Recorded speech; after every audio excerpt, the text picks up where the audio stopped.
کہ ہمیں وہ آزاد رکھنے والی ہماری فوج ہے. تو آج اگر میں جنرل باجوہ کی جو بھی تنقید کرتا ہے، جنرل باجوہ نے وہ پاکستان سے کیا جو دشمن نہ کر سکے. 7 مہینے کے اندر وہ اکانومی جو اپنی 17 سال کے بعد بہترین پرفارمنس دے رہی تھی، اس کو آج اس نے زمین پہ ڈال دیا ہے.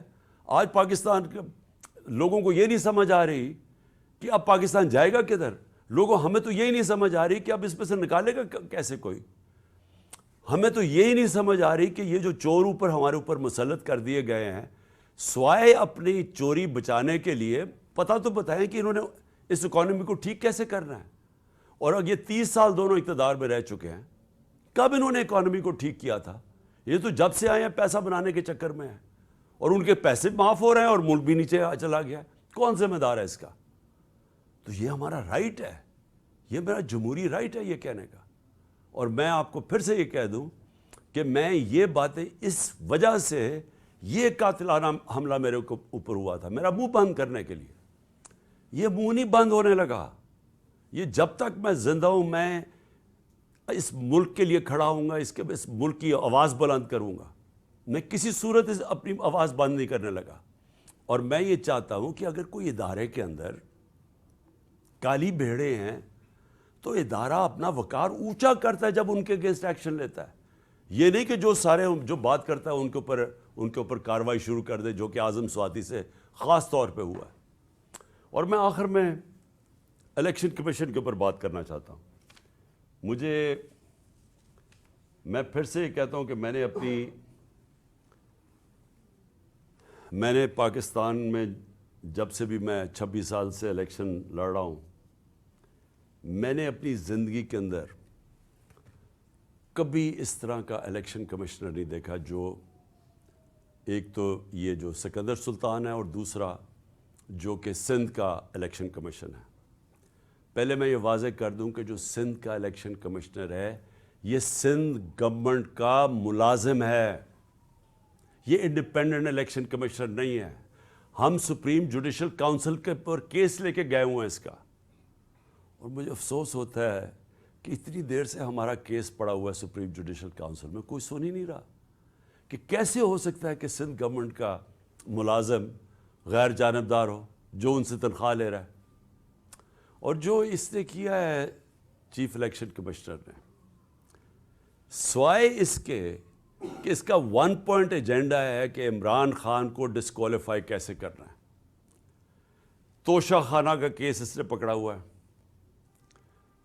جس وقت بھی یہ کیس عدالت میں جائے گا، اس کے ہاتھ سے نکلے گا، میں آج رائٹنگ میں اس قوم کو دیتا ہوں، ہر چیز اخلاقی طور پہ اور قانونی طور پہ اس میں جائز میں نے کی ہے. اور دوسرا فورن فنڈنگ کیس، جس وقت بھی اس کے اوپر تحقیقات ہوں گی یہ واضح ہو جائے گا کہ تحریک انصاف واحد پارٹی ہے جس نے صحیح معنی میں پولیٹیکل فنڈ ریزنگ کی ہے. سپریم کورٹ نے بھی 2018 میں کہا ہوا ہے اس کو، الیکشن کمیشن کو، پھر سے ہائی کورٹ میں بھی کہا ہوا ہے کہ جو فنڈنگ کیس ہیں تینوں parties, Peoples Party, P M L N اور تحریک انصاف کی اکٹھی سنی جائیں. 4 سال ہو گئے ہیں تحریک انصاف کو کٹہرے پہ کھڑا کیا ہوا ہے اور ان دو پارٹیز کے کیسز نہیں سنتا.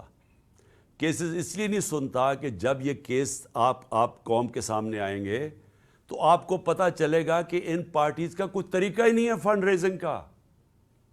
یہ فنڈز کیسے اکٹھے کرتے ہیں، یہ بڑے بڑے نامور، اور میں وہ بزنس مین بھی جانتا ہوں جو بڑے بڑے جن کو یہ پہلے مل کے ان کے ساتھ ان کے بزنس پارٹنر یہ ہوتے ہیں، ان کو پیسہ بنا کے دیتے ہیں، پھر الیکشن آتا تو ان سے بڑے بڑے اربوں روپیہ لے لیتے ہیں. یہ ہے ان کی فنڈ ریزنگ.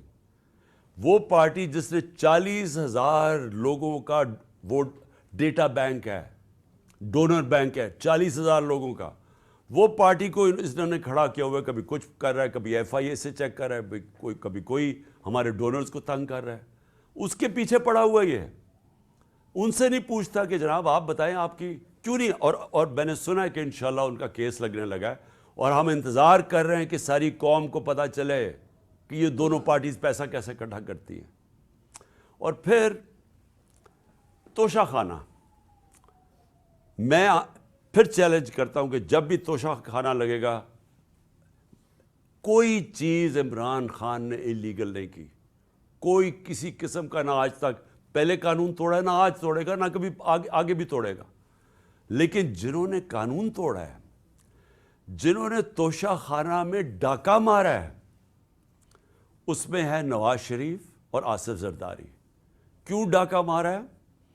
کیونکہ گاڑی توشہ خانہ سے نکالنا غیر قانونی ہے. 3 مہنگی گاڑیاں آصف زرداری نے توشہ خانہ سے نکالی ہیں اور 1 نواز شریف نے نکالی. کیوں نہیں الیکشن کمیشن پوچھتا ان سے؟ نواز شریف تو چلے مفرور ہے، ابھی آئے گا، ڈرائی کلین ہو جائے گا پھر سے، تو اس سے پوچھے تو صحیح کہ تم نے گاڑی کیوں نہیں نکالی ہے، کیوں نہیں اس کے اوپر آگے کیس چلتا، کیوں نہیں زرداری تو ممبر آف پارلیمنٹ ہے، کیوں نہیں اس کا نیب کا کیس کھولتا کہ 3 گاڑیاں مہنگی گاڑیاں اس نے نکالی ہے توشہ خانہ سے. تو سب سے آسان کام ہے، میں جناب کسی کو، اپنے دوست کو کہوں کہ مجھے گاڑی پریزنٹ کر دے، وہ مجھے پریزنٹ کرے، میں توشہ خانہ میں ڈال دوں، آدھی قیمت دے کے گاڑی خرید لوں. تو اسی لیے اجازت نہیں ہے اس کی. تو میں اس سے سوال پوچھتا ہوں کہ ان سے کیوں نہیں پوچھا آج تک؟ اور پھر کیا وجہ ہے کہ جو بھی کیس جاتا ہے ہمارا اس الیکشن کمیشن کے پاس، ہمارے خلاف فیصلہ ہو جاتا ہے؟ 8 دفعہ ہم عدالت میں گئے اور عدالت میں انہوں نے اس کے فیصلے رد کیے ہیں. اور اگلا میرا سوال ہے کہ ہم اس کے اگینسٹ عدالت میں گئے ہوئے چیف الیکشن کمیشن کے، ہمارے کیس ہی نہیں سنے جاتے، اور وہ ہر روز ہمارے خلاف نیا کوئی فیصلہ کرتا رہتا ہے. دیکھیں، پاکستان کے اندر اگر فری اینڈ فیئر الیکشن نہ کروائے گئے، میں آج آپ ساری قوم کو آگاہ کرنا چاہتا ہوں کہ اگر میں بڑا ہوں اس قوم کا، تو میرا کام ہے اپنی قوم کو سمجھانا کہ اگر اس ملک میں فری اینڈ فیئر الیکشن نہ کروائے گئے، یا انتشار ہوگا، آگے ملک کے اندر حالات برے ہیں، آگے یہاں سیاسی استحکام نہیں ہے، آگے اس ملک کے اندر یہ چور جو اوپر بیٹھے ہوئے ہیں، یہ پوری کوشش کر رہے ہیں کہ کسی نہ کسی طرح، میچ تو ان سے کھیلا نہیں جاتا، کسی نہ کسی طرح ڈسکوالیفائی کریں، کیسز کریں، ایف آئی آر کریں. میرے اوپر 30 ایف آئی آر ہو چکی ہے اور مجھے کوئی فکر نہیں ہے. میں کوئی ملک سے باہر نہیں بھاگا یہ سارے چوروں کی طرح. یہ سارا شریف خاندان بھی باہر بھاگ جاتا ہے جب کیس ہو. میں یہیں بیٹھا ہوا ہوں اور یہیں لڑا ہوں کیس. میچ تو یہ کھیل نہیں سکتے. انہوں نے اب یہی الیکشن کمیشن کو استعمال کرنا ہے، اور انہوں نے ایف آئی اے کو استعمال کرنا ہے، انہوں نے نیب کو استعمال کرنا ہے کسی نہ کسی طرح ٹیکٹیکل ناک آؤٹ کرنے کے لیے. لیکن اگر اس ملک کے اندر صاف اور شفاف الیکشن نہ ہوئے، میں بڑے عزت سے اپنے اداروں کو، جس میں ہماری عدلیہ بھی ہے، معتبر ہے، اور جس میں پاکستان کی فوج بھی ہے، جن کے پاس جو اس ملک میں ایک پلیئر ہے، میں آپ کو یہ بتانا چاہتا ہوں کہ اگر آپ کو ملک کی فکر ہے تو خدا کے واسطے اس ملک کو صاف اور شفاف الیکشن کی طرف لے کے جائیں. اس کے علاوہ کوئی حل نہیں ہے. جس دل میں ہم گرتے جا رہے ہیں، اس میں سے نکلنے کا کوئی اور حل نہیں ہے. کسی معاشی ایکسپرٹس کو پوچھ لیں، کوئی ماہرین جو کہ پولیٹکس کے ایکسپرٹس ہیں، باہر سے کوئی منگوا لیں اگر آپ کو اندر یہاں نہیں ملتے، سارے آپ کو ایک چیز کہیں گے کہ پہلے پولیٹیکل سٹیبلٹی لے کے آئیں، فری اینڈ فیئر الیکشن کروا کے، اس کے بعد ملک آگے چاند سے اوپر پھر سے کھڑے ہونے کی. نہیں تو یہ نیچے ہی جا رہا ہے. میں نے آخر میں نے اپنی ساری مشاورت کمپلیٹ کر لی ہے. میں انشاءاللہ 17 تاریخ کو ایک ہماری پارٹی کی گیدرنگ ہو رہی ہے بڑی، لبرٹی چوک کے اوپر، اور انشاءاللہ لبرٹی چوک میں اپنے خطاب کے اوپر اپنی قوم کو ڈیٹ دوں گا جب ہم 2 اسمبلیز، ہماری جو پختونخوا کی اسمبلی اور ہماری جو پنجاب کی اسمبلی ہے، اس کو ہم ڈیزالو کریں گے، اس میں سے نکل کے ہم الیکشن اناؤنس کروائیں گے. اس کے علاوہ ہمارے جو 123 یا غالباً 125 نیشنل اسمبلی کے ممبرز ہیں، جو ہمارے انہوں نے ابھی تک استعفے قبول نہیں کیے، ہم نیشنل اسمبلی کے اندر جا کے اسپیکر کے سامنے کھڑے ہو کے کہیں گے کہ ہمارے استعفے قبول کرو. تاکہ ہم نیشنل اسمبلی سے بھی ریزائن کریں اور پھر تقریباً 70% پاکستان کے اندر الیکشن ہوگا. قانون آئین یہ کہتا ہے کہ جیسی اسمبلیز ڈیزالو ہوتی ہیں تو اس کے 90 دن کے بعد الیکشن ہوگا. تو یہ سمجھ لیں کہ انشاءاللہ 17 تاریخ کو میں ڈیٹ دوں گا اور اس کے بعد ہمارے 70% پاکستان الیکشن میں چلا جائے گا, الیکشن موڈ میں. عقل تو یہ کہتی ہے کہ اگر 70% ملک میں الیکشن ہو رہا ہے تو آپ نیشنل اسمبلی سارے ملک کا ہی الیکشن کروا دیں. لیکن بدقسمتی ہماری یہ ہے کہ ہمارے یہاں مجرم جرائم پیشہ لوگ بیٹھے ہوئے ہیں. ان کو کوئی قوم کی فکر نہیں ہے. ان کی دولت ملک سے باہر پڑی ہوئی ہے.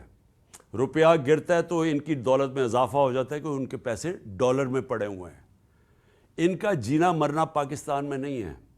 جب بھی مشکل وقت آئے گا یہ پھر اپنا بوریا بسترا اٹھا کے باہر چلے جائیں گے جدھر یہ بڑے آرام سے زندگی گزار رہے ہیں.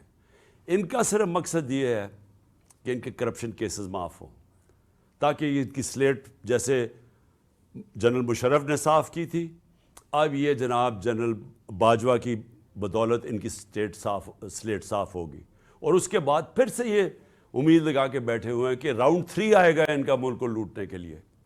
تو اس لیے ان کو کوئی انٹرسٹ نہیں ہے الیکشن کروانے کا.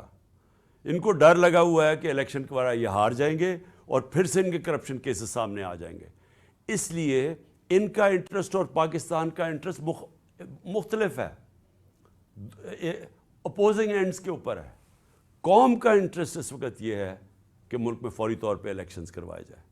اور انشاءاللہ 17 تاریخ کو لبرٹی چوک جدھر ہماری گیدرنگ ہوگی, میں انشاءاللہ آپ کو وہ ڈیٹ دوں گا جس دن ہم اپنی 2 اسمبلیوں سے نکل جائیں گے. پاکستان زندہ باد.